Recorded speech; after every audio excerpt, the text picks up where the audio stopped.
Part 1, Part 2, Part 3, and Part 4. Now look at Part 1. Part 1.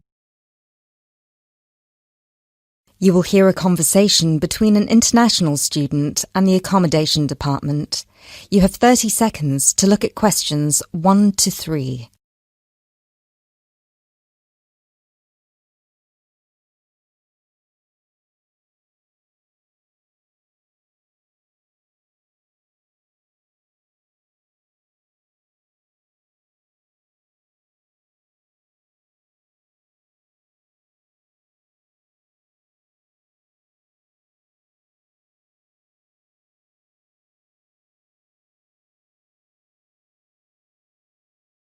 Hello, accommodation department. How can I help you? Do you look after accommodation for international students? Yes, we look after accommodation for all the students. Good. I hope you can help me then. I've only just been accepted onto a postgraduate course, and I want to know if there is any accommodation available from this September. I know it's very short notice. Yes, it is rather late, but I'm sure we'll be able to find you something. First of all, can you give me your name and student number so that I can find you on the system? Sure. My name is Maria Teresa Gonzalez. Maria Teresa Gonzalez. How do you spell that? Gonzalez.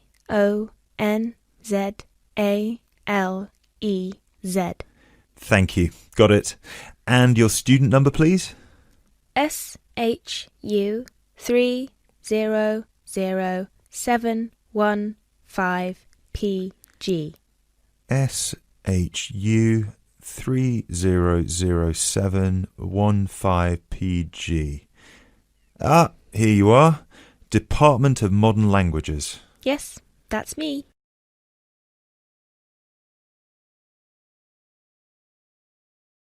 You now have 30 seconds to look at questions 4 to 10.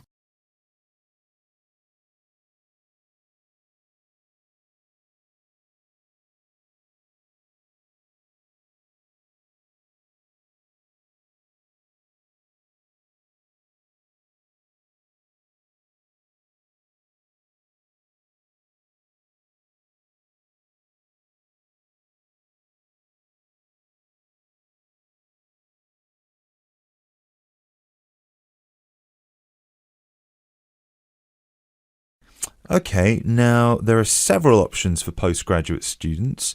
Firstly, there is the Trigon. This is a new block near to the station and not far from the main campus. Accommodation is what we call cluster accommodation. What does that mean? There's a small group of rooms, usually 6, each with its own bathroom clustered around a lounge kitchen area which is shared. Oh, I see. That sounds good. They are very popular. The price for these is £99 per week, and we do have some availability left. However, for postgraduate students, there are other options. And what are they? There's another apartment block called The Cube, located near the west gate of the campus.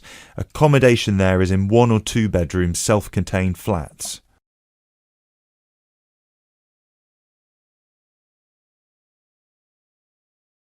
So, the cube is self-contained? How does that work? Well, basically, they're just like ordinary apartments. Each apartment has 1 or 2 study bedrooms with ensuite bathroom, a lounge and a kitchen. And what is the price of those? For the 1 bedroom, it is £180 per week, and for the 2 bedroom, it is £110 per week for each person. And can I choose who I share with? If you have a friend and you would like to share with them, of course, we can reserve a 2-bedroom apartment for you both. Otherwise, you just have to share with whoever else is there. Obviously, it will be another woman. I will have to think about this. Do I have to make a decision now? No, but we don't have much accommodation left, so I can't guarantee that there will still be availability if you leave it too long. Yes, that's fair. I have a friend in the management department who might like to share. I will speak with her and get back to you this afternoon. Okay, fine. Do let us know as soon as you can. I will do. Thanks for all your help. My pleasure. Bye. Bye.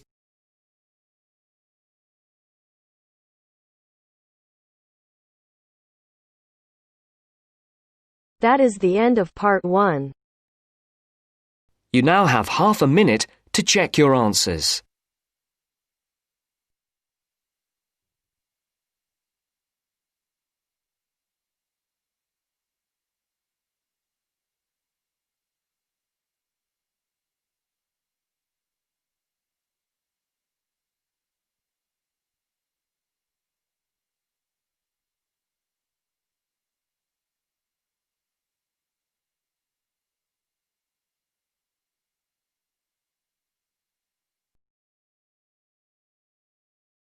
Now turns to part 2.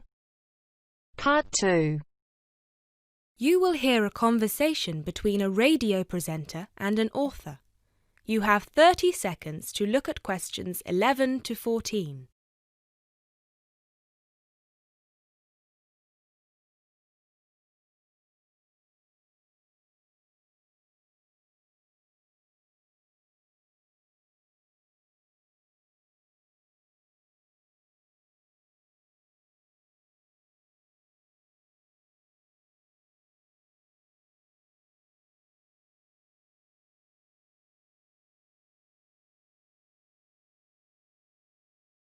And here with us today we have Patricia Abadan, author of the best-selling book Beginner's Guide to Self-Publishing and owner of the self-publishing company Make a Book. Hello. Hello, Patricia. Now, I know a lot of our listeners are interested in self-publishing their novels, but they don't know where to start. As a successful self-published author, what would you say are some of the pitfalls they'd need to avoid? I'm glad you asked that, Mark. The thing is that with the e-book revolution that started in the early 2000s, we experienced a shift in the literary market, and suddenly aspiring writers didn't have to rely on agents and traditional publishers anymore to get the opportunity to publish their books. But just because we can publish, does that mean we should? For me, there are 4 questions that each writer needs to ask themselves before they attempt to join the market. The first question is my book ready? One of the biggest mistakes new writers do is that they get so excited with the prospect of publishing their book that they rush through the process and they don't bother with the technicalities such as thorough editing. And they should, because editing is about 50% of the final product. It's not as glamorous as the process of actually creating the story, but it's just as important. The final product needs to be immaculate. Not just in terms of grammar, but also in terms of plotting, characterization, and even spelling. Secondly, do I understand the market? Unless you're publishing just for your friends and family, you need to have a sound marketing strategy. The beauty of self-publishing is that anyone can do it, but that also means that you're fighting for attention against millions of other titles. Do you know what sets your book apart? Do you understand who your audience is and how you're going to reach them? Do you have a solid presence in social media? In general, do you know how you're going to sell the book to people? The third question, and I hope I don't sound too pragmatic, is, have I worked out how much money I'm willing to spend? This extends beyond the cost of self-publishing itself, obviously. There's the cost of advertising, the cost of proofreading and copy editing, the cost of giving away free copies to reviewers, and let's not forget the cost of a professionally done cover. The truth is that the more you see your book as an investment, the more of a return you're going to get. But either way, you need to know what your available funds are. And the final thing is something most writers overlook, but it's just as important as the other 3. Have I started my next project yet? Remember, one book is never going to make you rich, and it's never going to make you famous. If you want to succeed, you need to keep writing and keep publishing as many books as you can. That's how you build an audience, and how you get your book to the top of the charts.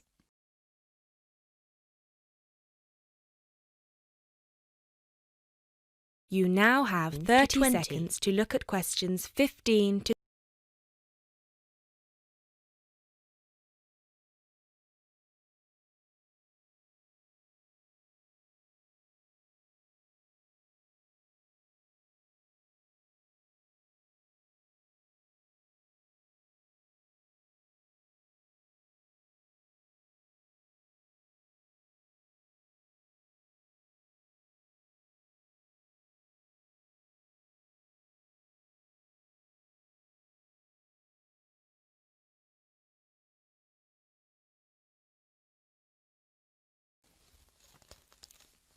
Thank you, Patricia. So tell us, how did you do it?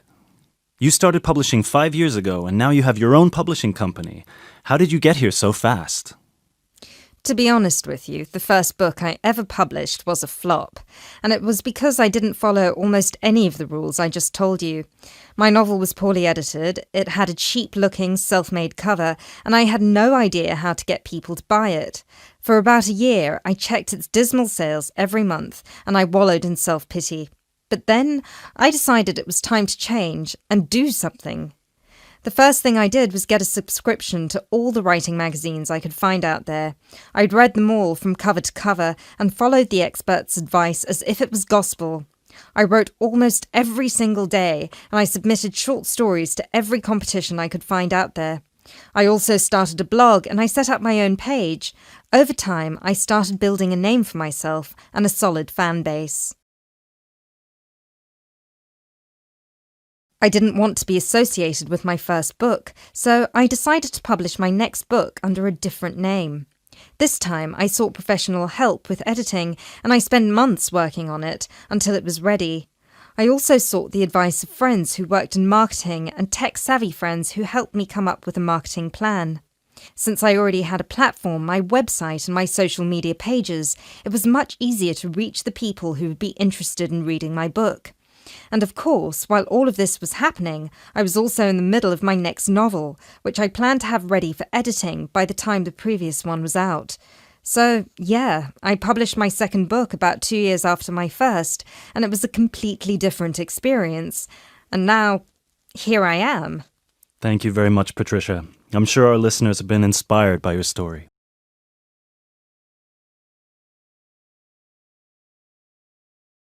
That is the end of You now part have 2. half a minute to check your answers.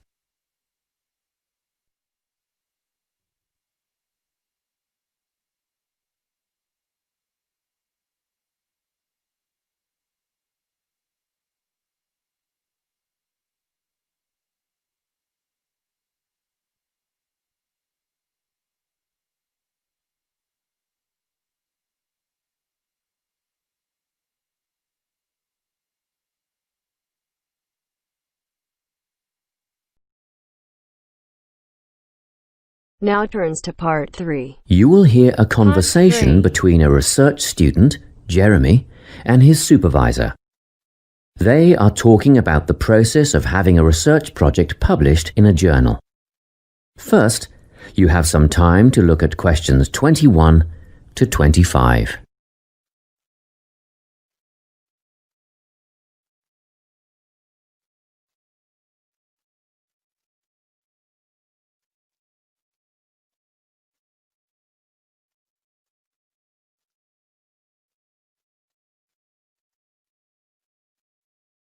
Listen carefully and answer questions 21 to 25.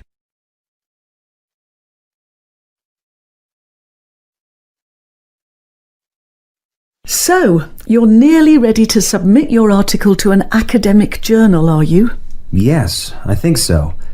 I just wanted to go over all the things I need to do before I submit it. And then I wanted to go over the submission process with you. Great.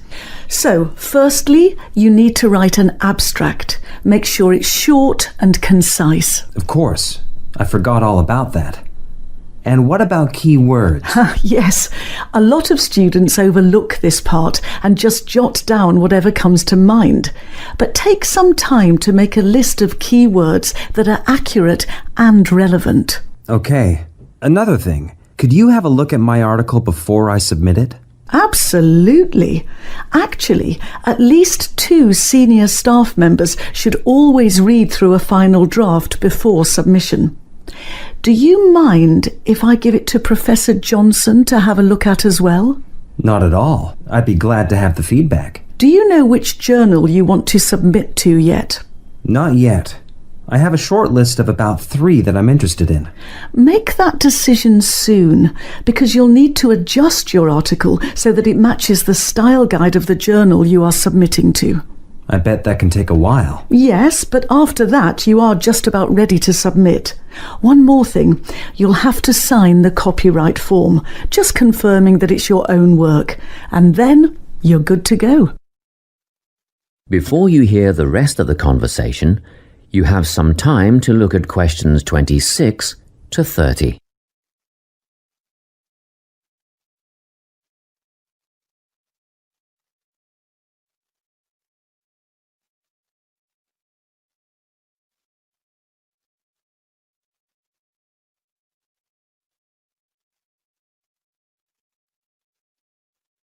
Now listen and answer questions 26 to 30.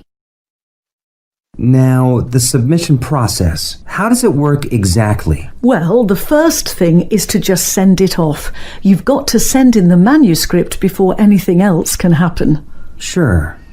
And then should I call to check if they have received it? No need for that, no. All you have to do is just log on to your email regularly because you will get a submission confirmation once they have processed the manuscript. And that will have comments on what they thought of it? No comments yet. That email is just to let you know they have received it. The next stage is what is known as peer review. This is when experts in the field review your manuscript and decide whether to accept it.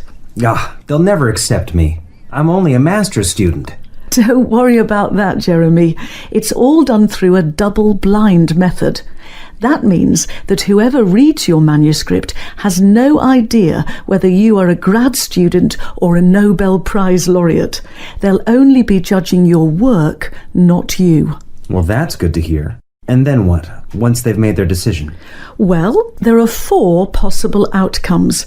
You might get an acceptance, but a first-off acceptance is very, very rare. Don't pin your hopes on it. You could also get a rejection, but these don't happen very often either. I don't think this will be a problem. What do you think I'll get? If you're very lucky, you'll get a conditional acceptance. This means that they've accepted the article and it will be published, but you need to tweak a few things first. A sentence here, a heading there, nothing major. That sounds good. But to be honest, you will probably end up with a revise and resubmit. This means they are definitely interested, but you will need to rework the paper before it's accepted. The necessary changes will be outlined by the reviewers. Okay. So I just fix the things that need changing and present it again? Yes, but include a cover letter that discusses the changes you have made. The same goes for a conditional acceptance, actually. It helps the reviewers see that you've taken their criticism seriously.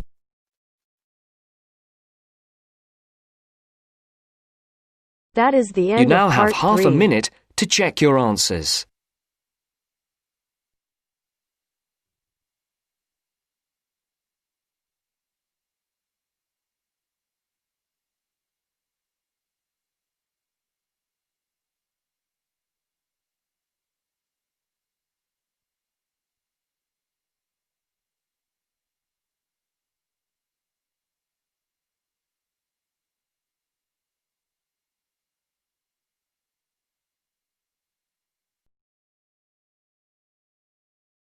Now turns to part 4.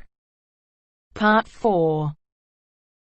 You will hear a lecturer giving a talk on managing creativity in business. First, you have some time to look at questions 31 to 40.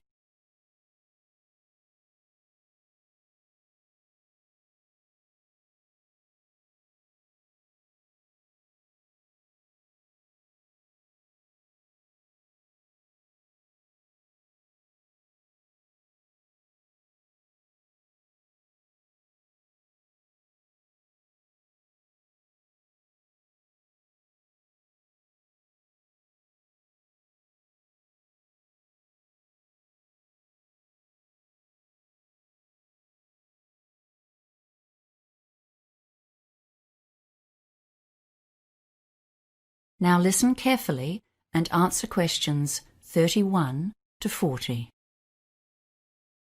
Hello, everyone.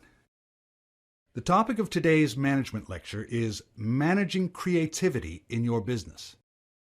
And believe me, this is one of the toughest tasks that any manager has to face. How do you lead and control the staff whose job it is to create new business and product ideas for you? They are the ones full of creativity and imagination, so they need to have a lot of freedom. After all, they are the people who are paid to come up with new ideas. Controlling staff who are at the forefront of innovation will be one of your most challenging tasks. After all, creativity implies freedom of thought and action. Management styles used to be different, especially in manufacturing. In the factory, staff would be told what to do and how to do it, with a watchful eye kept on them.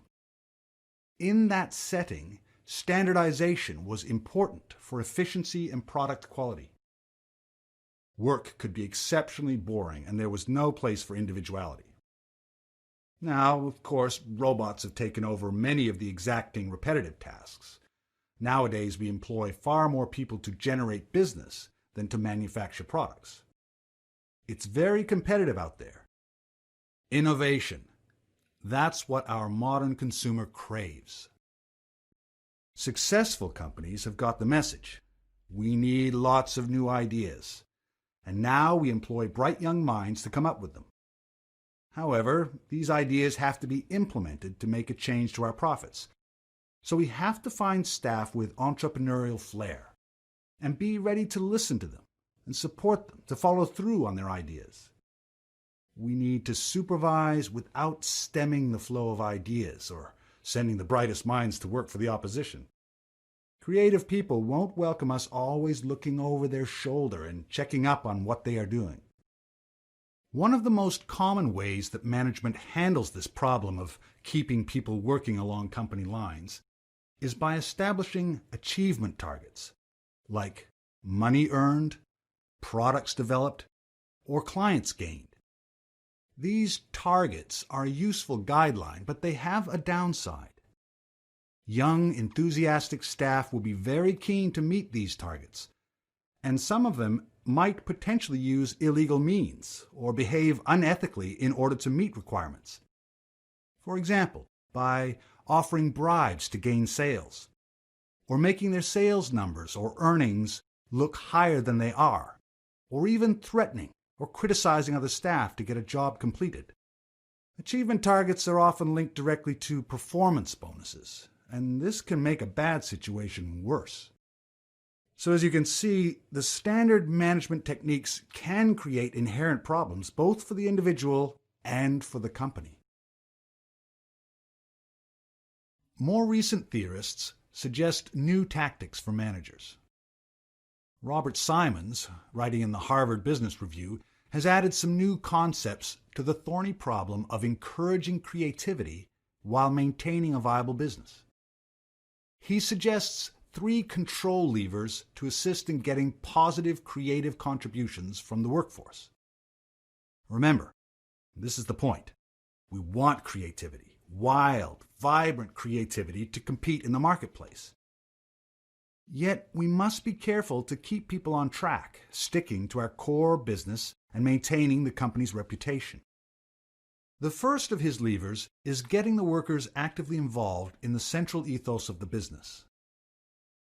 One of the most common ways to do this is to create a mission statement. But along with that, many businesses have some kind of motto, which summarizes their key idea. For example, the most durable tools in the world, or perhaps the customer comes first. Whatever it is, you'll want your bright minds to believe it and act on it. So Robert Simons suggests that it should be developed with staff input, letting them feel like part of the operation. After all, their jobs depend on it. A second lever was once described by Charles Christensen, professor at Harvard Business School, as the power of negative thinking. You can't continually instruct your creative minds on what they should do. They are meant to be inventing, leading, not following, and telling them what to do is counterproductive. But you can tell them what not to do, which potential products are not related to the company's objectives, or which strategies or behaviors are unacceptable.